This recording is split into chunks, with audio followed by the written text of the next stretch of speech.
जय मसीह की। सजीव वाहिनी हिंदी लाइव प्रेयर सर्विस में अपने सभी श्रोताओं का पूर्ण हृदय से स्वागत करती हूँ। हर रविवार रात 8:30 बजे YouTube और Facebook के द्वारा आप सभी हमारे साथ जुड़ सकते हैं। इर्मिया 9 अध्याय 23 वचन।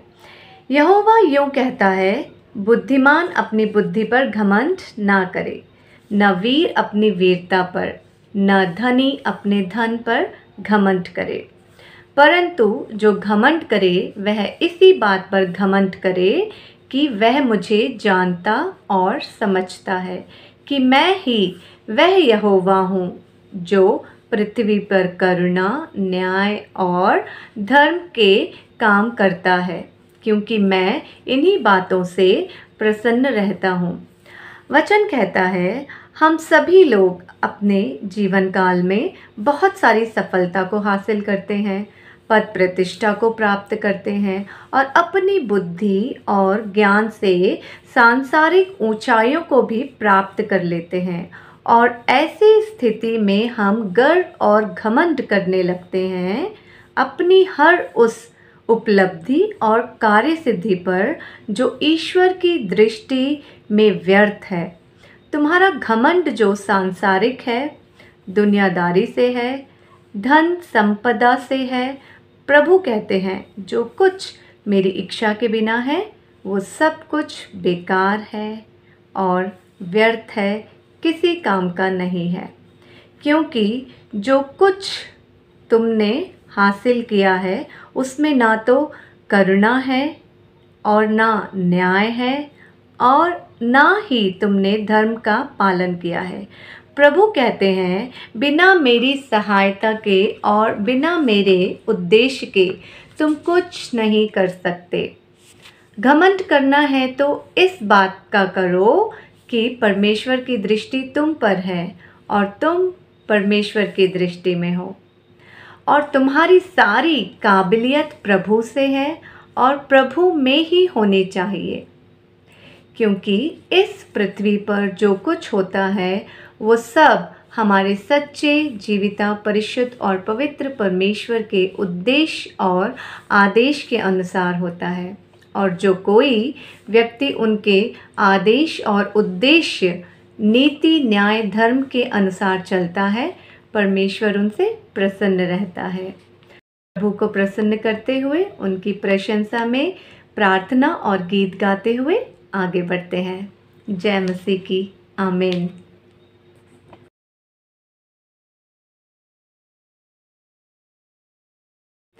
जय मसीह की। आइए प्रार्थना करते हैं। सर्वशक्तिमान पिता परमेश्वर, धन्यवाद करते हैं आपके परिशुद्ध और पवित्र नाम का। प्रभु आप महान हैं, आप परिशुद्ध हैं, आप जीविता हैं, आप जिंदा हैं। प्रभु आप हमारे हृदय में कार्य करते हैं। प्रभु आप हमें साफ करते हैं, ठीक करते हैं और शुद्ध करते हैं। प्रभु क्योंकि जहाँ हम रहते हैं प्रभु, वहाँ अनेक ऐसी स्थितियाँ हैं, ऐसी परिस्थितियाँ हैं प्रभु, जहाँ पर हम घमंड करते हैं, गर्व करते हैं और अहंकार करते हैं। प्रभु ऐसी सारी स्थितियों में प्रभु आप अपने रक्त और शरीर के द्वारा हमारा शुद्धिकरण करते हैं। प्रभु हम धन्यवाद करते हैं उस शुद्धिकरण के लिए प्रभु, जो अपने नाम से प्रभु आपने हमारे जीवन में किया है। प्रभु हम विश्वास करते हैं कि आप हमारे साथ हैं और आप कभी भी हमें अपने रास्ते से डगमगाने नहीं देंगे, भटकने नहीं देंगे, गिरने नहीं देंगे। प्रभु यदि किसी कमज़ोर घड़ी में हम गिर जाएं प्रभु, तो हमें आप संभाल लेंगे प्रभु, क्योंकि वचन कहता है जहाँ आप हमारे साथ हैं और आपकी दृष्टि हम पर है, वहाँ हम कभी गिर नहीं सकते और अगर गिर भी जाएं तो आप हमें हाथों हाथ उठा लेंगे। प्रभु हम धन्यवाद करते हैं अपने जीविता, परिशुद्ध, पवित्र परमेश्वर का, जो हमें कभी गिरने नहीं देगा और यदि हम गिर भी जाएं तो हमें तुरंत हाथों हाथ उठा लेंगे। प्रभु हम विश्वास करते हैं प्रभु कि आप हमारे साथ हैं और सदा हमें से प्रत्येक के साथ बने रहते हैं। प्रभु इस समय में प्रभु हम अनेक गीतों से आगे बढ़ने वाले हैं प्रभु, और सेवक के द्वारा वचन सुनने जा रहे हैं। प्रभु सहायता करें प्रभु कि जो भी वचन इस समय हमारे कानों तक आए प्रभु, उसे हम सुनकर छोड़ने वाले नहीं प्रभु, लेकिन अपने जीवन में उसे अपनाकर उसके अनुसार चलने वाले बन सके प्रभु। परिशुद्ध आत्मा को हम सब पर उंडेलिए प्रभु, विशेष करके अपने सेवक पर उंडेलिए प्रभु, ताकि वो उस वचन को हम तक पहुंचा सके प्रभु जो आपके उद्देश्य अनुसार है, जो आपकी इच्छा अनुसार है। विश्वास करते हैं कि आप हमारे साथ हैं और हमारी इस प्रार्थना को आपने सुना और स्वीकार किया होगा। प्रभु के मीठे good evening, praise the lord. सुन लो मेरे भाइयों, मसीहा मेरा दुनिया में आया। So let's all sing this song together. सुन लो मेरे भाइयों, मसीहा मेरा दुनिया में आया।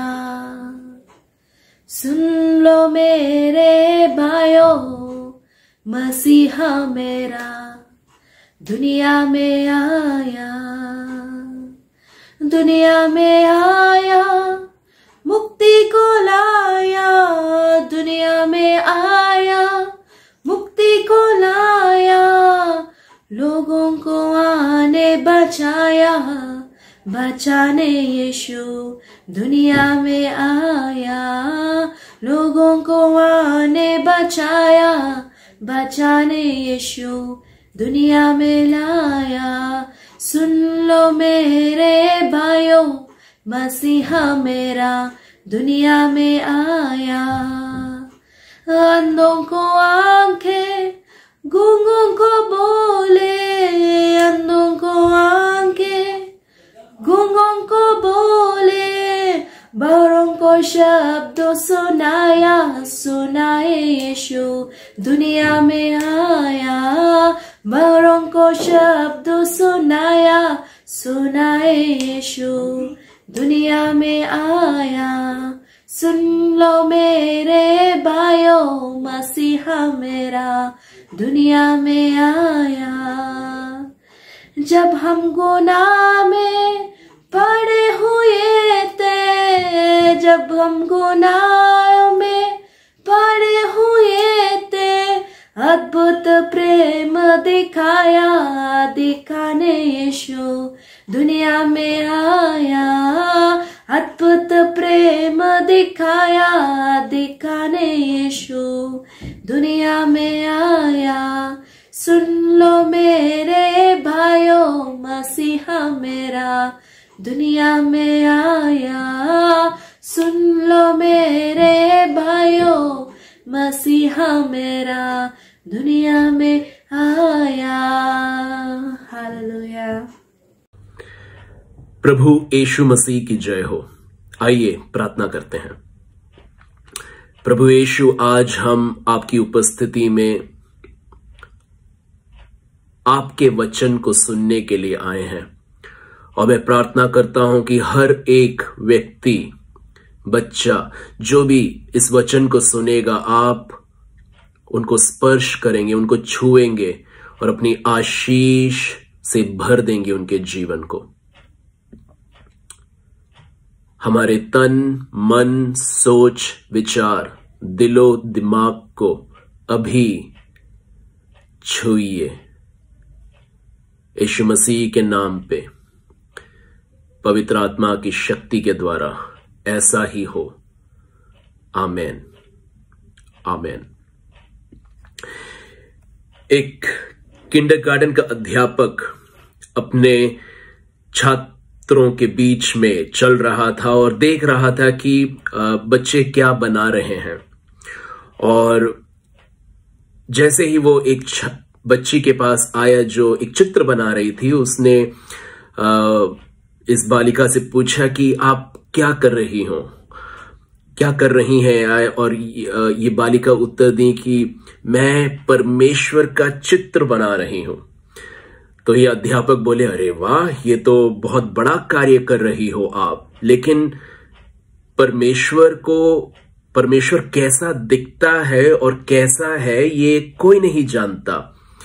तो ये बालिका उठ के देखती अपने अध्यापक को और बोलती कि जब मैं अपना चित्र बनाकर खत्म करूंगी तो सब जान जाएंगे कि परमेश्वर किस तरह से दिखता है और कैसा है।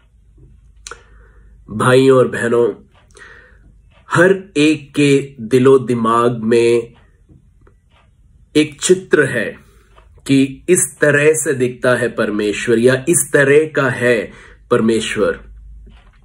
यूहन्ना के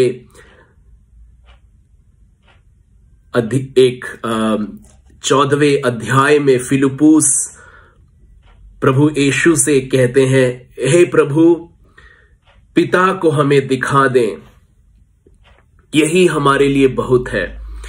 यीशु ने उससे कहा, हे फिलिप्पुस, मैं इतने दिन से तुम्हारे साथ हूं और क्या तू मुझे नहीं जानता?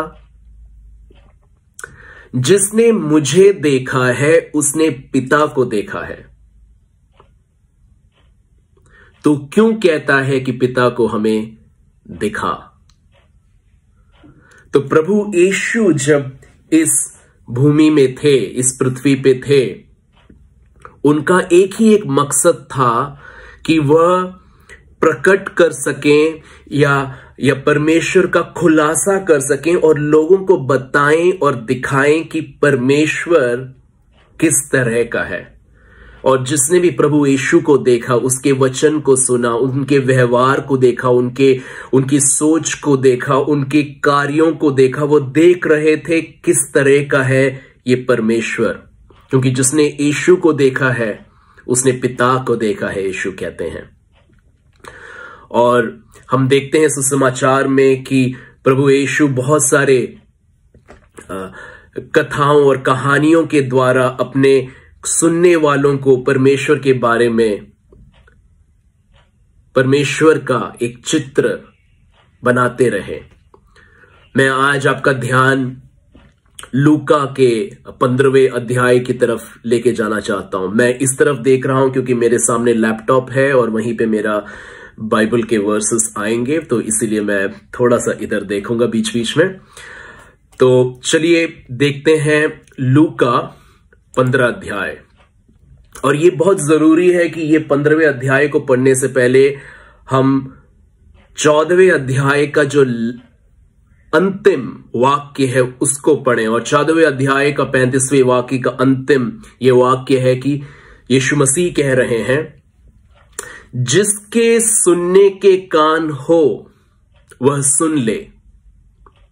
और उसके बाद में 15वें का पहला पद बोलता है कि सब चुंगी लेने वाले, टैक्स चुंगी लेने वाले और पापी उसके पास आया करते थे ताकि उसकी सुने।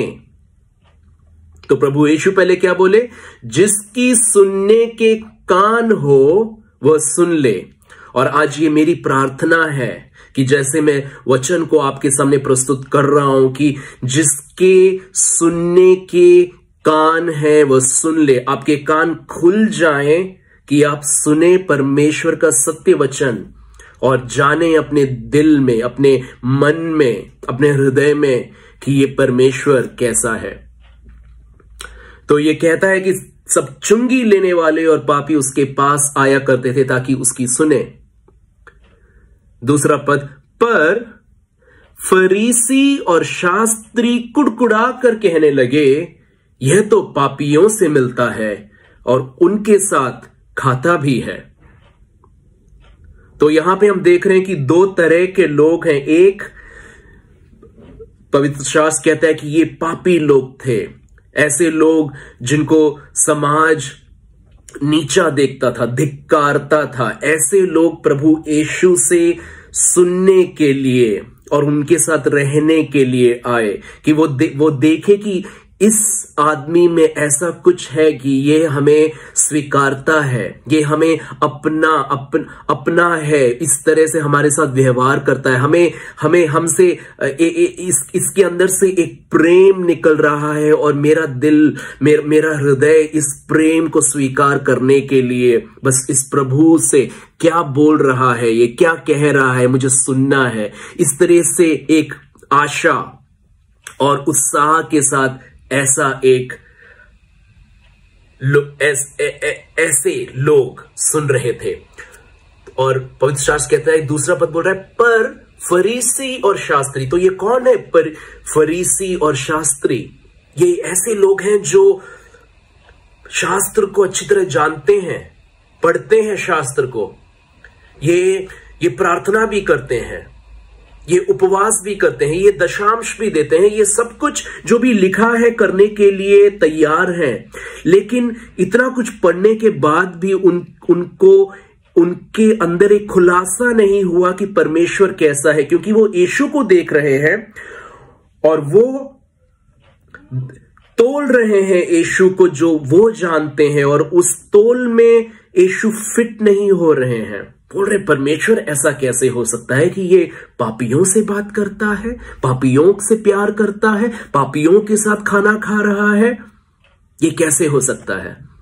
और मुझे याद आ रहा है लूका के 7वें अध्याय में साइमन के घर पे यीशु को बुलाया जाता है। हम देखते हैं कि एक स्त्री, एक पापिनी आती है और यीशु को बहुत प्रेम से सेवा करती है, और साइमन अपने मन में सोचता है कि अगर ये आदमी भविष्यद्वक्ता होता तो जान लेता कि किस तरह की स्त्री है ये और कौन है ये जो इसे छू रही है।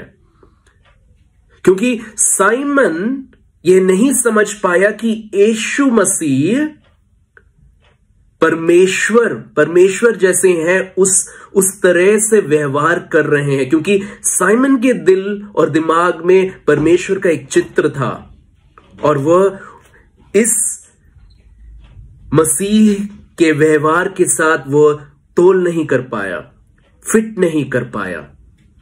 तो इसी तरह से भाइयों और बहनों, आज हमारे दिलों और दिमाग में परमेश्वर के कई चित्र हैं, और मैं वचन के द्वारा आपके सामने आपको ये दिखाना चाहता हूं कि यीशु क्या कहते हैं, ये परमेश्वर, ये पिता कैसा है।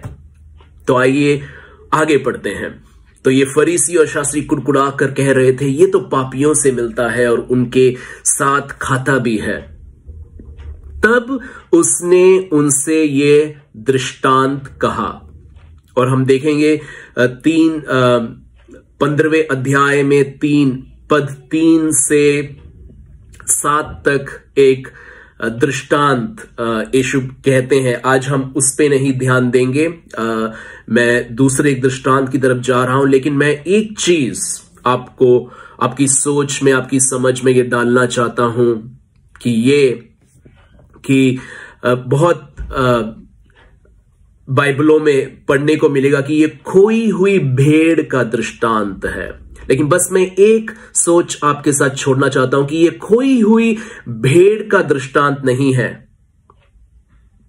यह एक शेपर्ड, यह एक चरवाहे, ये खोजने वाले एक चरवाहे का दृष्टांत है।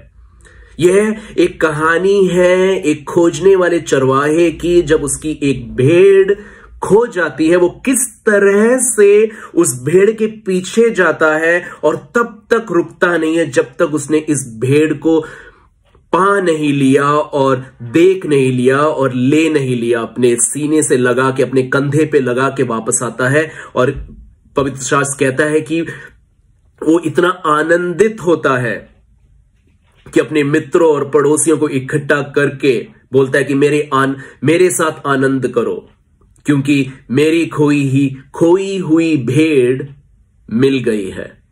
तो यह एक कहानी है एक चरवाहे, एक ढूंढने वाले चरवाहे का दृष्टांत है। और प्रभु यीशु बोलते हैं कि मैं तुमसे कहता हूं कि इसी रीति से एक मन फिराने वाले पापी के विषय में भी स्वर्ग में इतना ही आनंद होगा। तो क्या देख रहे हैं परमेश्वर देख रहे हैं कौन है जो अपने मन को फिरा के परमेश्वर की ओर देखे और परमेश्वर के पास आए, यही देख रहे हैं वो। और वचन कहता है कि जब ऐसा होता है तो स्वर्ग में आनंद उल्लास होता है, परमेश्वर बहुत ही आनंदित होते हैं। आमीन। और दूसरा एक दृष्टांत है पद 8 से 10 तक, जो एक स्त्री के बारे में है।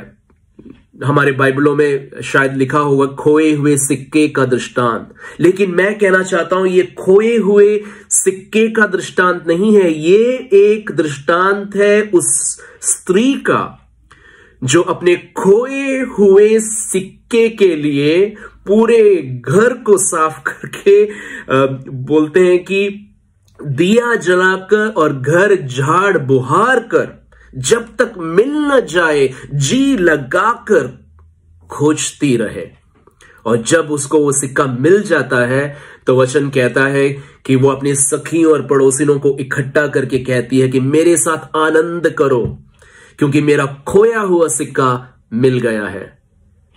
तो दोस्तों, भाइयों और बहनों, मैं आपसे कहना चाहता हूं कि यह कहानी, यह दृष्टांत है एक खोजने वाली स्त्री की। यहां पे प्रभु यीशु ये दृष्टांत बोल के, ये कहानी बोल के लोगों को बोल रहे हैं कि परमेश्वर ऐसा ही, स्त्री की तरह है परमेश्वर का दिल, स्त्री की तरह है परमेश्वर का व्यवहार, स्त्री की तरह है परमेश्वर की सोच हमारी तरफ।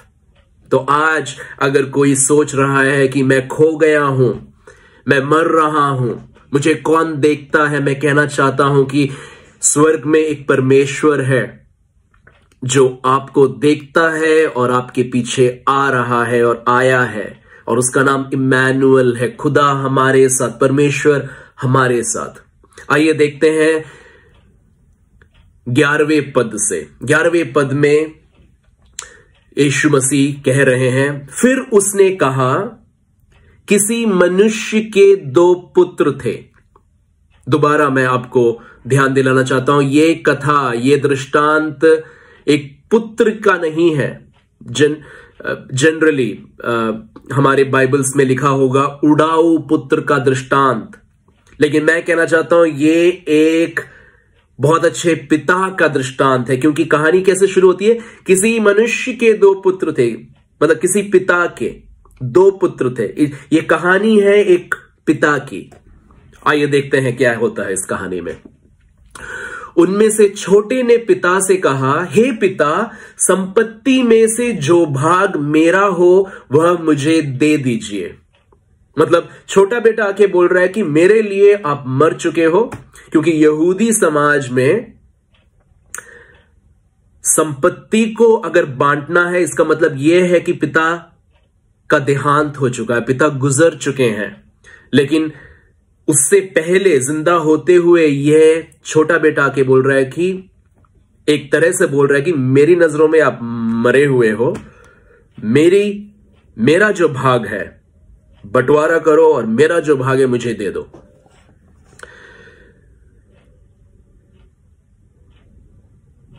उसने उनको अपनी संपत्ति बांट दी। पिता ने, बहुत दिन न बीते थे कि छोटा पुत्र सब कुछ इकट्ठा करके दूर देश को चला गया और वहां कुकर्म में अपनी संपत्ति उड़ा दी।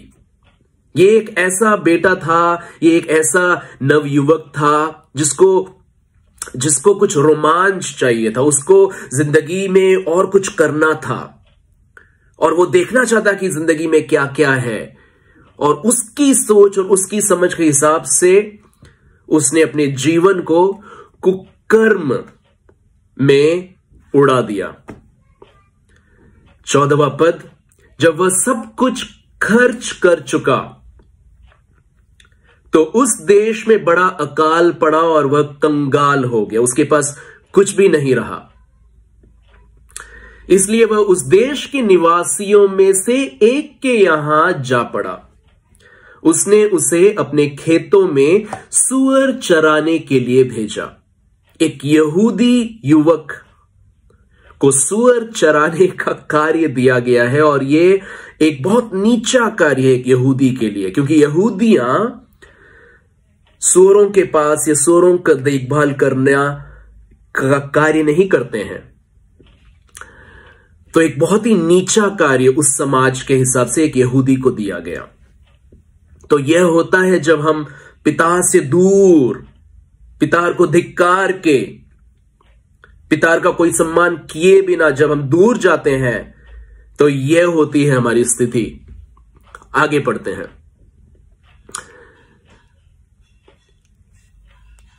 16वां पद, और वह चाहता था कि उन फलियों से जिन्हें सूअर खाते थे अपना पेट भरें, और उसे कोई कुछ नहीं देता था। तो ऐसी एक स्थिति पे था ये युवक, जिसके पास पैसा था, जिसके पास संपत्ति से आया हुआ जो भी पैसा था, सब कुछ था उसके पास, लेकिन ऐसी एक स्थिति आई है जब आज उसके पास कुछ नहीं है। एक बहुत ही नीची स्थिति, जहां पे उसको खाने के भी लेने दे हो रहे हैं, खाने के भी लेने पड़ रहे हैं। 17वां पद, जब वह अपने आपे में आया तब कहने लगा, मेरे पिता के कितने ही मजदूरों को भोजन से अधिक रोटी मिलती है और मैं यहां भूखा मर रहा हूं।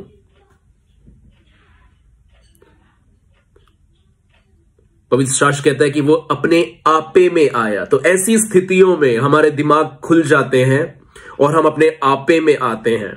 तो ये कहानी बोल रही है कि वो अपने आपे में आया और वह सोच रहा है, एक ठान रहा है, मैं अब उठकर अपने पिता के पास जाऊंगा और उससे कहूंगा कि पिताजी, मैंने स्वर्ग के विरोध में और तेरे दृष्टि में पाप किया है। अब इस योग्य नहीं रहा कि तेरा पुत्र कहलाऊं, मुझे अपने एक मजदूर के समान रख ले। तो उसके अंदर एक आइडिया आता है, एक सोच आती है कि हां, मैं अपने पिता के पास जाऊंगा, जहां पे जो सेवक हैं उनके, जो दास हैं उनके, उनको भी इससे ज्यादा अच्छा खाना मिलता है। तो मैं उनके पास जाऊंगा और बोलूंगा कि मैंने पाप किया है और मुझे अपने एक दास की तरह अपने घर में रख लो। तो इस सोच के साथ वो उठ के अपने पिता के पास जा रहा है। देखते हैं आगे क्या होता है। 20वां पद, तब वह उठकर अपने पिता के पास चला। वह अभी दूर ही था कि उसके पिता ने उसे देखकर तरस खाया और दौड़कर उसे गले लगाया और बहुत चूमा। तो देखिए, यहां पे वो अभी अपना पश्चाताप का जो भाषण उसने तैयार किया था अपने मन में, ये बोला भी नहीं है पिता के पास, बस आ रहा है। और यहां पे है ये पिता की कहानी, जो पिता है वो देख रहा था, कब आएगा मेरा बेटा वापस, कब आएगा मेरा बेटा वापस। और जैसे ही उसकी दृष्टि पड़ी उसके बेटे पे, जब वो दूर ही था, यह पिता भागता है। यह एक प्रेमी पिता है, यह एक पिता है जो असाधारण व्यक्तित्व का है। यहूदी समाज में यहूदी लोग जब ये कहानी सुन रहे हैं, वो सोच भी नहीं सकते कि एक बहुत ही आदरणीय पुरुष लोगों के बीच में पागलों की तरह इतनी जोर से दौड़ेगा, इतनी तेज से दौड़ेगा। ऐसा यहूदी नहीं करते थे। उनका मतलब, अगर कोई बस भी अगर छूट रही है तो मैं नहीं दौड़ूंगा, चल के जाऊंगा। इस तरह का एक मानसिकता रखने वाला एक पुरुष अपने बेटे को, एक पिता अपने बेटे को देखते ही तेज दौड़ता है। तो वो दिखा रहा है कि वो कितना प्रेम करता है। ऐसा है ये पिता। और बोलते हैं कि वह उसे दौड़कर उसे गले लगाया। शायद अच्छा स्मेल नहीं आ रहा था इस बेटे के पास से। इतने दिन वो सूरों के बीच में, गरीबी में, उसका हाल बेहाल था। और ऐसी स्थिति में भी उसने नहीं देखा कि अच्छा तू पहले जाके नहा के आ, अच्छा कुछ कपड़ा पहन के उसके बाद मैं गले लगाऊंगा। ऐसा नहीं है। ये पिता है जो नजरअंदाज कर रहा है, वो किस तरह से दिख रहा है, वो किस तरह से उसकी सुगंध है, बस उसको दुर्गंध हो या सुगंध हो, जो भी हो, मेरा बेटा आ गया है, बस मुझे गले लगाना है। और बाइबल कहता है कि वह उसे बहुत चूमा, बहुत चूमा। ऐसा पिता जब उसका बेटा वापस आ रहा है तो उसे बहुत चूम रहा है और घर में स्वीकार कर रहा है। अब ध्यान दीजिए कि इस युवक ने, इस बेटे ने अभी तक अपने पश्चाताप का भाषण नहीं दिया है। ये बस वापस आ रहा है और ये पिता की प्रतिक्रिया है, ये पिता का रिस्पॉन्स है, जवाब है। उसके वापस आने का पिता का जवाब है ये प्रेम। उसको प्रेम से बस लपेट लिया और चूमा। और आगे देखते हैं, ये बहुत ही इंटरेस्टिंग कहानी है। 21वां पद कहता है, पुत्र ने उससे कहा, पिताजी, फिर भी वो चाहता है कि मैं अपना भाषण बोलूं। मैंने मन में सोच के आया हूं तो पिता को बोलना तो है। तो पिताजी, मैंने स्वर्ग के विरोध में और तेरी दृष्टि में पाप किया है और अब इस योग्य नहीं रहा कि तेरा पुत्र कहलाऊं। आपको मैं ध्यान दिलाना, इतना ही बोला है उसने। आपको ध्यान दिलाना, उसका भाषण क्या था। उसके बाद वो बोलना चाहता है कि मैं पुत्र के लायक नहीं हूं, बस एक दास की तरह अपने घर में मुझे ले लो।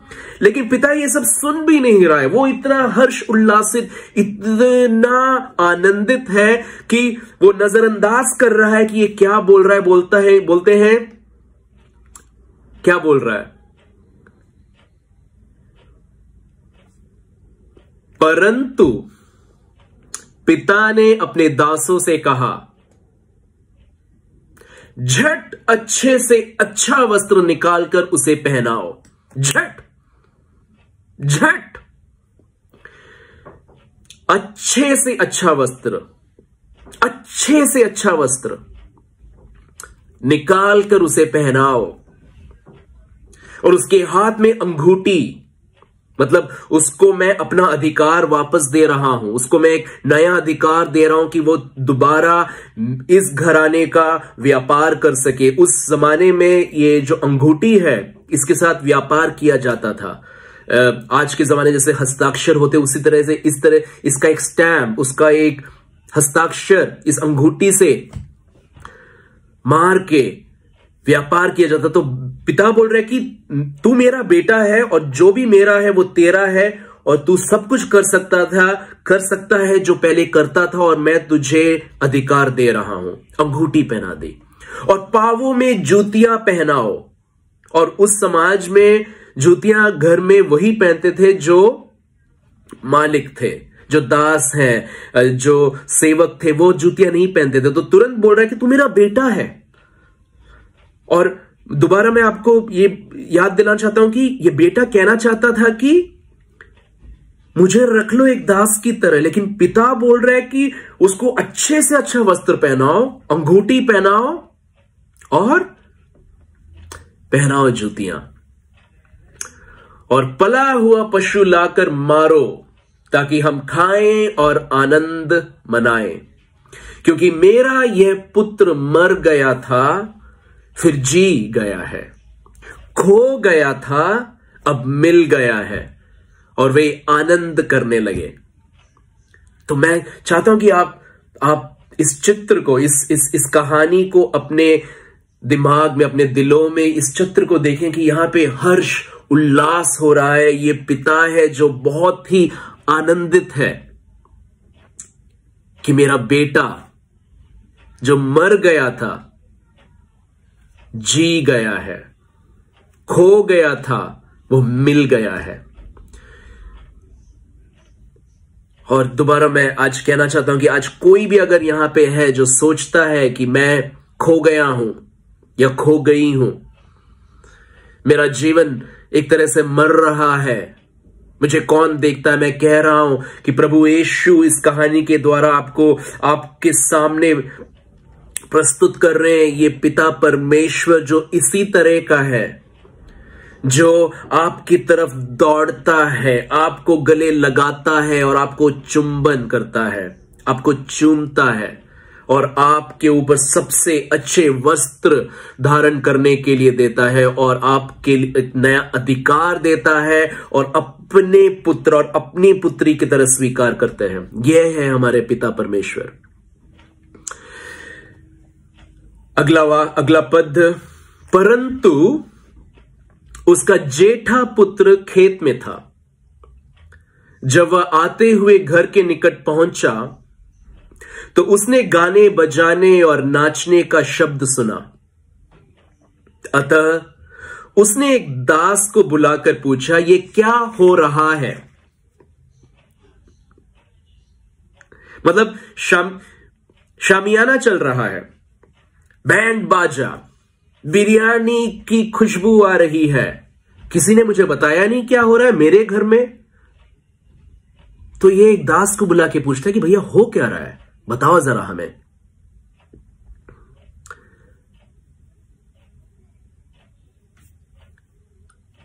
उसने उससे कहा, तेरा भाई आया है और तेरे पिता ने पला हुआ पशु कटवाया है, इसलिए कि उसे भला चंगा पाया है।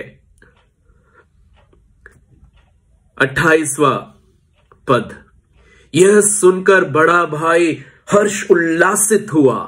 क्या आपका बाइबल ऐसा कहता है? नहीं। 28वां वाक्य, 28वां पद यह कहता है, यह सुनकर वह क्रोध से भर गया और भीतर जाना न चाहा, परंतु उसका पिता बाहर आकर उसे मनाने लगा। दोबारा हम देख रहे हैं इस पिता को, इस पिता के हृदय को, कि जब एक बेटा आना नहीं चाहता और गुस्सा है, उस समय में भी ये पिता उसके पास जा रहा है और उसको मनाने की कोशिश कर रहा है, बेटा आजा। उसके पिता को उत्तर दिया इस बड़े बेटे ने, देख मैं इतने वर्ष से तेरी सेवा कर रहा हूं और कभी भी तेरी आज्ञा नहीं टाली, तो भी तूने मुझे कभी एक बकरी का बच्चा भी ना दिया कि मैं अपने मित्रों के साथ आनंद करता। उसने सब कुछ नोट करके रखा है, मैंने ये किया है, मैंने वो किया है, मैंने ये किया है, और याद दिला रहा है, मैंने कभी भी कुछ भी, मैं आज्ञा पाली रहा हूं, मैंने सब कुछ किया है और कभी एक भेड़ भी नहीं दी, एक बकरी भी नहीं, एक बकरी के बच्चे को भी नहीं दिया मुझे। और आगे बोल रहा है, परंतु जब तेरा ये पुत्र, नॉट मेरा भाई नहीं, तेरा ये पुत्र, अपने पिता को बोल रहा, तेरा ये पुत्र जिसने तेरी संपत्ति वेश्याओं में उड़ा दी है आया, तो उसके लिए तूने पला हुआ पशु कटवाया। उसने उससे कहा, पिता ने, पुत्र तू सर्वदा मेरे साथ है और जो कुछ मेरा है वह सब तेरा ही है। जो कुछ मेरा है वह सब तेरा ही है, परंतु अब आनंद करना और मगन होना चाहिए, क्योंकि यह, अब पिता उसको याद दिला, ये तेरा भाई क्या बोला था? परंतु जब तेरा यह पुत्र, लेकिन पिता दोबारा बोल रहा है, उसको याद दिला रहा है, उसको समझा रहा है, परंतु आनंद करना और मगन होना चाहिए क्योंकि यह तेरा भाई मर गया था, फिर जी गया है, खो गया था, अब मिल गया है। मैं आपका ध्यान, और ये कहानी यहां पे समाप्त हो जाती है, लेकिन एक चीज मैं आपको ध्यान दिलाना चाहता हूं। आप, बाइबल नहीं कहता है कि इस बड़े पुत्र ने, इस बड़े बेटे ने, इस मनाने वाले पिता का क्या था, उसका, इस बेटे का क्या था जवाब। उसने इस मनाने वाले पिता के स्वागत को स्वीकारा या धिक्कारा? अपने भाई को जाके गले लगाया या घर छोड़ के चला गया? हमें नहीं पता। और यह है इस कहानी, यीशु जो कहानी बोलते हैं, दृष्टांत बोलते हैं, ये बहुत ही लाजवाब है। ये हमारे सामने प्रदर्शन किया है, ये हमारे सामने प्रस्तुत किया है, और यह हमें एक चॉइस दे रहे हैं। हमें एक चॉइस दे रहे हैं यहां पे कि तुम अब स्वीकारो, तुम क्या चाहते हो, उसको चुनो। चुनाव करने का हक और अधिकार हमारे हाथ में दे रहे हैं। प्रभु बोल रहे हैं कि इसी तरह का है परमेश्वर। परमेश्वर ऐसा परमेश्वर है जो तुमसे प्रेम करता है, जो तुम्हारे पीछे आता है। जब तुम बस मन में जो सोचते हो, पश्चाताप की प्रार्थना या पश्चाताप का भाषण सुनने के बाद नहीं, बस देख के उसका मन हमारी तरफ आता है। ये एक सहलाने वाला, एक प्यार करने वाला, एक स्वीकारने वाला परमेश्वर है, और ऐसा है हमारा परमेश्वर। तो आज आपकी जिंदगी में शायद ऐसे आपके पिता के साथ शायद आपके ऐसे अनुभव रहे हो जहां पे आपको पीड़ा हुई हो, हृदय में घाव आए हो। अगर आप सोचें कि अगर मैंने उस छोटे बेटे की तरह किया होता कुछ और मैं वापस आता, क्या आप सोच सकते हैं किस तरह से आपके पिता ने आपके साथ व्यवहार किया होगा? शायद एक डंडा लेके खड़े होंगे कि बेटा तूने सब कुछ उड़ाया, तू वापस तो आया, तुझे मैं दिखाता हूं और सिखाता हूं कि तूने क्या किया। लेकिन प्रभु परमेश्वर ऐसे नहीं है। यीशु हमें हमारे परमेश्वर का हृदय, हमारे परमेश्वर किस तरह से हमारी तरफ सोच रखते हैं वो दिखा रहे हैं इस कहानी के द्वारा। ऐसा हो सकता है कि इस भूमि में आपके पिता के साथ आपका अच्छा एक रिश्ता ना रहा हो। ऐसा हो सकता है कि कईयों को कुछ याद भी नहीं है कि उनके पिता कैसे हों, क्योंकि जब वो बढ़ रहे थे उनके पिता नहीं थे। ऐसा हो सकता है कि कुछ पिता गैर जिम्मेदार थे।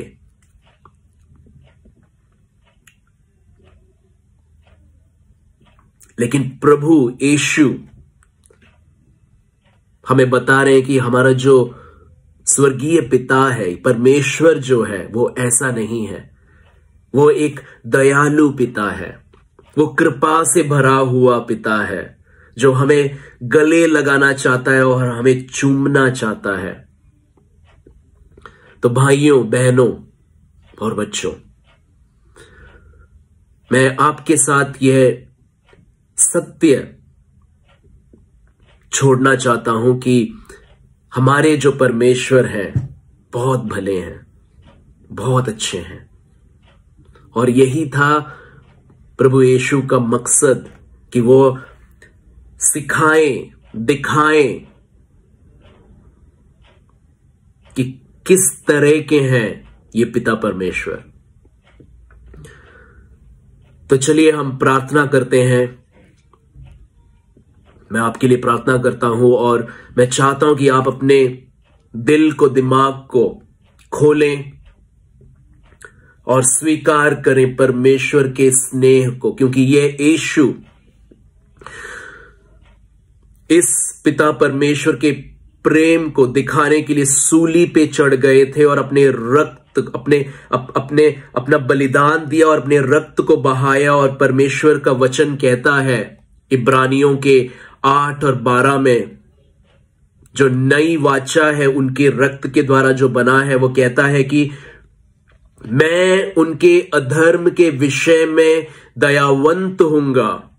तो जो भी आपने अधर्म किए हो, अधर्म के कार्य किए हो, जो भी पाप किए हो, पवित्र पिता आज वचन के द्वारा इब्रानियों के 8:12 में लिखा है कि अधर्म के विषय में दयावंत हूंगा। वो दया दिखाएगा आपको, और उनके पापों को फिर स्मरण न करूंगा। वह भूल जाएंगे आपके पापों को, जो भी आपने किया है। वही है नई वाचा, वही है सुसमाचार कि जब हम देखते हैं ये पिता हमसे कितना प्रेम करता है, इतना प्रेम करता है कि उसने अपने पुत्र को बलिदान पे चढ़ा दिया, बलि के बकरे की तरह बलिदान कर दिया हमारे लिए, कि हमें एक नया जीवन प्राप्त हो, कि हमें एक नया अधिकार प्राप्त हो, कि हमारे अंदर परमेश्वर की तरफ एक नया तस्वीर बनाना चाहते हैं खुदा। आज सब कुछ नया। चलिए प्रार्थना करते हैं। हे परमेश्वर, मैं प्रार्थना करता हूं हर एक भाई बहन बच्चे जो भी देख रहे हैं, जो भी सुन रहे हैं, कि आज आपके पवित्र आत्मा के द्वारा उनके अंदर ये सत्य, आपके वचन, आपकी आत्मा, आपके प्यार, आपके प्रेम का ये जो सत्य है उनके अंदर बहे, कि जो भी है, जो भी पीड़ा से जा रहा है, जो भी घाव है उनके हृदय में, जो भी अंधकार है उनके हृदय में, वो आपके प्रकाश और आपके दिए के द्वारा उस अंधकार को हटा दिया जाए अभी।